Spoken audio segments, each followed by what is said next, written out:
Halo, assalamualaikum warahmatullahi wabarakatuh. Salam guru penggerak.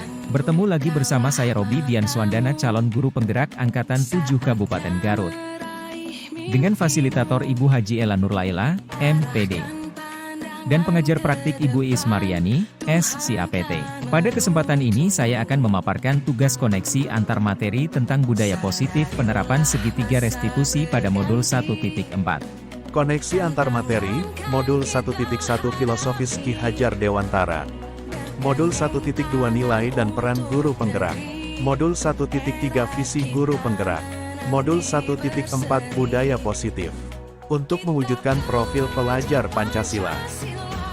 Filosofis Ki Hajar Dewantara. Hakikat pendidikan adalah menuntun segala kekuatan kodrat yang ada pada anak-anak, agar mereka dapat mencapai keselamatan dan kebahagiaan yang setinggi-tingginya baik sebagai manusia, maupun anggota masyarakat. Dalam menuntun seorang pendidik harus menerapkan sistem AMOM atau trilogi pendidikan, yaitu Ing Narso Sumtulodo, Ing Madya Mangunkarso, Tutwuri Handayani, artinya sebagai guru dalam pembelajaran di kelas harus menjadi suri tauladan. Membangkitkan motivasi, semangat, dan memberikan dorongan serta arahan terhadap anak.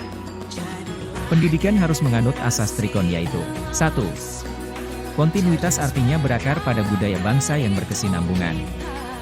2. Konvergen, artinya pendidikan memanusiakan manusia. 3. Konsentris, artinya pendidikan menghargai keberagaman. Peran dan nilai guru penggerak. Nilai guru penggerak: berpihak pada murid, reflektif, mandiri, kolaboratif, inovatif. Peran guru penggerak: menjadi pemimpin pembelajaran, mewujudkan kepemimpinan murid, mendorong kolaborasi, menjadi coach bagi guru lain, menggerakkan komunitas praktisi. Visi guru penggerak. Visi guru penggerak adalah gambaran murid di masa depan yang mencerminkan profil pelajar Pancasila. Dengan pendekatan inquiry apresiatif IA, kita bisa mewujudkan visi yang lebih berpihak pada murid berdasarkan basis kekuatan yang telah ada, yaitu hal positif atau kekuatan positif sekolah dan kodrat anak, dengan mengedepankan kolaborasi kekuatan berbagai elemen secara bergotong royong melalui tahapan bagja untuk mencapai prakarsa-prakarsa perubahan. Budaya positif: dengan penerapan tahapan bagja akan menumbuhkan pembiasaan-pembiasaan positif sehingga menjadi karakter positif, kemudian terwujud budaya positif. Budaya positif akan menciptakan keberpihakan kepada murid sehingga menciptakan rasa aman, merdeka, dan menyenangkan pada murid selama proses pembelajaran. Budaya positif dapat mendorong murid untuk berpikir, bertindak, dan menumbuhkan bakat serta minat sebagai proses memerdekakan dirinya sehingga murid menjadi mandiri dan bertanggung jawab. Kesimpulan keterkaitan materi, seorang guru penggerak harus mampu memahami dan menjiwai sehingga bisa menerapkan nilai dan peran guru penggerak untuk mewujudkan visinya berdasarkan filosofis Ki Hajar Dewantara, yaitu keberpihakan pada murid. Visi bisa tercapai jika direncanakan dengan matang sehingga diperlukan pendekatan inquiry apresiatif melalui tahapan bagja dalam pengimplementasian prakarsa-prakarsa perubahan sehingga visi guru penggerak bisa terwujud. Dengan tahapan bagja dapat memunculkan pembiasaan positif yang menumbuhkan karakter positif sehingga terwujud budaya positif. Budaya positif akan menciptakan lingkungan positif yang memerdekakan murid sehingga murid lebih mandiri dan bertanggung jawab. Akhirnya tujuan pendidikan untuk mewujudkan manusia yang merdeka akan terwujud. Segitiga restitusi adalah suatu proses dialog yang dijalankan oleh guru atau orang tua, agar dapat menghasilkan murid yang mandiri dan bertanggung jawab. Proses dialog ini terdiri dari 3 langkah, yaitu 1. Menstabilkan identitas. 2.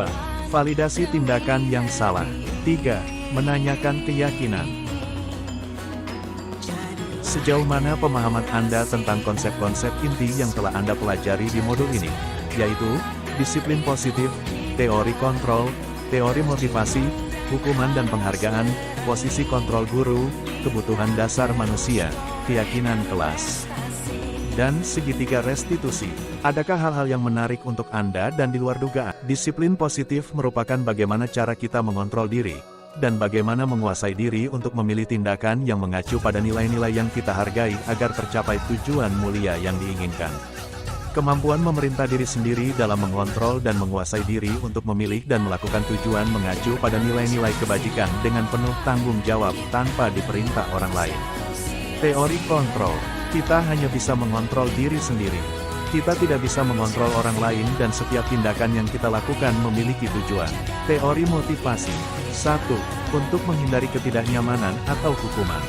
2. Untuk mendapatkan imbalan atau penghargaan dari orang lain. 3. Untuk menjadi orang yang mereka inginkan dan menghargai diri sendiri dengan nilai-nilai yang mereka percaya. Hukuman dan penghargaan. 1. Hukuman merupakan respon yang tidak relevan dan tidak terencana dari guru terhadap muridnya atas kesalahan perilaku yang dilakukan muridnya. 2. Penghargaan adalah hukuman bagi yang tidak mendapatkan penghargaan.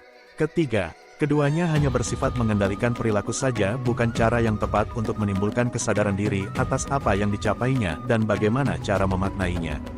Posisi kontrol guru. Penghukum, seorang penghukum bisa menggunakan hukuman fisik maupun verbal. Pembuat merasa bersalah. Pada posisi ini biasanya guru akan bersuara lebih lembut. Teman, guru pada posisi ini tidak akan menyakiti murid, namun akan tetap berupaya mengontrol murid melalui persuasi. Posisi teman pada guru bisa negatif ataupun positif. Pemantau, posisi pemantau berdasarkan pada peraturan-peraturan dan konsekuensi. Manajer, berbuat sesuatu bersama dengan murid. Mempersilakan murid mempertanggungjawabkan perilakunya, mendukung murid agar dapat menemukan solusi atas permasalahannya sendiri. 5 kebutuhan dasar manusia. 1. Kebutuhan untuk bertahan hidup, survival. 2. Kasih sayang dan rasa diterima, love and belonging. 3. Kebebasan, freedom. 4. Kesenangan, fun. 5. Penguasaan, power. Keyakinan kelas, yaitu nilai-nilai kebajikan universal yang disepakati secara bersama terlepas dari latar belakang suku, negara, bahasa, maupun agama. Keyakinan kelas adalah kesepakatan kelas yang dibuat berdasarkan nilai-nilai positif dan kebajikan universal. Segitiga restitusi, suatu proses dialog yang dijalankan oleh guru atau orang tua agar dapat menghasilkan murid yang mandiri dan bertanggung jawab. 3 langkah segitiga restitusi yaitu: 1. Menstabilkan identitas. 2. Validasi tindakan yang salah. 3. Menanyakan keyakinan. Perubahan apa yang terjadi pada cara berpikir Anda dalam menciptakan budaya positif di kelas maupun sekolah Anda setelah mempelajari modul ini? Setelah mempelajari modul ini, saya sadar bahwa untuk menciptakan budaya positif di sekolah, perlu melibatkan murid dalam prosesnya berdasarkan nilai-nilai kebajikan universal yang diyakini untuk menumbuhkan motivasi intrinsik murid. Perubahan lainnya bahwa selama ini saya menerapkan posisi kontrol penghukum dan teman. Sehingga disiplin positif merupakan hal yang mustahil untuk dapat diterapkan pada murid saya. Seharusnya saya berupaya memahami dan menerapkan posisi manajer sehingga anak dan murid saya mampu menyelesaikan masalah secara mandiri. Dan akhirnya menumbuhkan wujud disiplin positif pada diri murid saya. Pengalaman seperti apakah yang pernah Anda alami terkait penerapan konsep-konsep inti dalam modul budaya positif baik di lingkup kelas maupun sekolah Anda? Pengalaman ketika membuat kesepakatan kelas bersama murid-murid saya, mereka terlihat antusias dan bersemangat. Mereka pun memiliki keberanian untuk mengungkapkan berbagai nilai-nilai kebajikan yang perlu diyakini dan disepakati bersama. Demi terciptanya disiplin positif di kelas maupun di sekolah. Pengalaman yang saya alami terkait penerapan konsep-konsep inti dalam modul budaya positif, yaitu, ketika pada proses penerapan segitiga restitusi untuk menyelesaikan masalah, ternyata membuat murid saya merasa tidak dihukum atau dimarahi.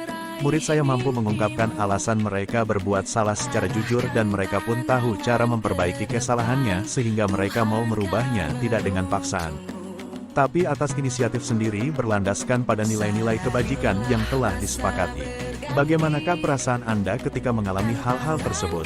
Saya merasa bangga melihat hasil penerapan budaya positif ditunjukkan dengan respon murid ketika berbagai nilai kebajikan diyakini dan disepakati murid melalui kesepakatan kelas.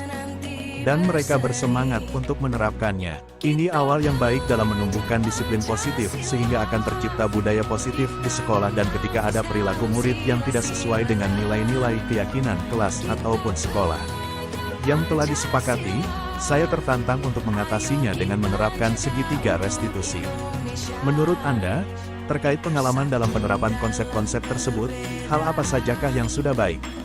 Adakah yang perlu diperbaiki? Menurut saya, nilai-nilai kebajikan merupakan hal yang sudah baik untuk diterapkan di sekolah dan di kelas. Nilai-nilai kebajikan yang diyakini dan disepakati melalui kesepakatan semua warga kelas dan sekolah diharapkan dapat menumbuhkan disiplin positif. Sedangkan untuk perbaikan yaitu kebiasaan saya sebagai penghukum dan teman dalam posisi kontrol harus berubah menjadi manajer. Sebelum mempelajari modul ini, ketika berinteraksi dengan murid, berdasarkan 5 posisi kontrol, posisi manakah yang paling sering Anda pakai, dan bagaimana perasaan Anda saat itu? Setelah mempelajari modul ini, posisi apa yang Anda pakai? Dan bagaimana perasaan Anda sekarang? Apa perbedaannya? Sebelum mempelajari modul ini saya lebih sering menggunakan posisi kontrol sebagai penghukum, karena menurut saya posisi itu akan lebih mendisiplinkan siswa namun ketika diberlakukan hanya bersifat sementara. Sehingga tidak sesuai dengan harapan saya dalam mendisiplinkan murid. Setelah mempelajari modul ini saya menerapkan posisi kontrol sebagai manajer. Dampaknya sangat terlihat sekali dengan perubahan siswa yang lebih bertanggung jawab dan memiliki keinginan untuk memperbaiki kesalahan yang telah mereka lakukan. Sebelum mempelajari modul ini, pernahkah Anda menerapkan segitiga restitusi ketika menghadapi permasalahan murid Anda? Jika iya, tahap mana yang Anda praktekkan? Dan bagaimana Anda mempraktekkannya? Sebelumnya yang saya terapkan hanya memvalidasi tindakan yang salah, tetapi saya tidak memberikan kesempatan siswa untuk memperbaiki kesalahan menurut mereka, hanya berdasarkan cara saya untuk memperbaiki kesalahan mereka. Selain konsep-konsep yang disampaikan dalam modul ini, adakah hal-hal lain yang menurut Anda penting untuk dipelajari dalam proses menciptakan budaya positif, baik di lingkungan kelas maupun sekolah? Budaya positif tidak akan berjalan tanpa adanya kolaborasi dan kerjasama dari semua pihak terkait. Jadi menurut saya kolaborasi dan kerjasama yang baik melalui komunikasi harus benar-benar solid untuk menciptakan budaya positif yang diyakini dan disepakati sehingga tercipta disiplin positif melalui nilai-nilai kebajikan. Demikian pemaparan saya tentang koneksi antar materi modul 1.4. Salam guru penggerak. Wassalamualaikum warahmatullahi wabarakatuh.